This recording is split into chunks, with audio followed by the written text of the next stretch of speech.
Guys, so finally നമ്മൾ global village entry ചെയ്തിരിക്കുകയാണ്. പ്രതീക്ഷിക്കാതെ തന്നെ നമ്മളിത് മൂടിയൊക്കെ കൊടുത്ത് അങ്ങനെ ഫ്രീ എൻട്രി ആയിട്ട് കയറിയിരിക്കുകയാണ് കേട്ടോ. സോ ഇവിടുത്തെ സ്ഥലം അടിപൊളിയാണ്, പറയാണ്ടിരിക്കാൻ വയ്യ. അതേപോലെ തന്നെ ഭയങ്കര എക്സ്പെൻസീവുമാണ്.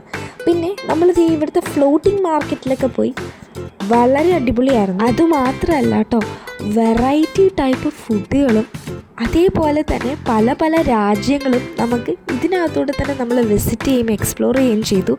രാത്രിത്തെ ഭംഗി ഒരു രക്ഷയില്ല. അവിടുത്തെ ലൈറ്റ് സെറ്റിങ്ങും പരിപാടികളൊക്കെ അടിപൊളിയായിരുന്നു കേട്ടോ. അത് കഴിഞ്ഞ് നമ്മളിത് ഒരു വെറൈറ്റി കിഡിലൻ സാധനം ട്രൈ ചെയ്യാനായിട്ട് പോയി. ഒത്തിരി നാളുകൊണ്ട് ട്രൈ ചെയ്യണമെന്ന് ആഗ്രഹിക്കുന്ന ഒരു സംഭവമാണ് മാംഗോ സ്റ്റിക്കി റൈസ്. ഫൈനലി നമ്മൾ അതും ട്രൈ ചെയ്തു. അത് കഴിഞ്ഞിട്ട് കുറേ കൺട്രീസിൽ നമ്മൾ വിസിറ്റ് ചെയ്തു. ബഹ്റിൻ, കുവൈറ്റ്, ജപ്പാൻ, ഇറ്റലി, അങ്ങനെ പല രാജ്യങ്ങൾ നമ്മൾ വിസിറ്റ് ചെയ്തു. അവിടുത്തെ കൾച്ചറും കാര്യങ്ങളൊക്കെ അടിപൊളിയായിരുന്നു. ഇന്നത്തെ വിശേഷം അപ്പോൾ അത്രയേ ഉള്ളൂ.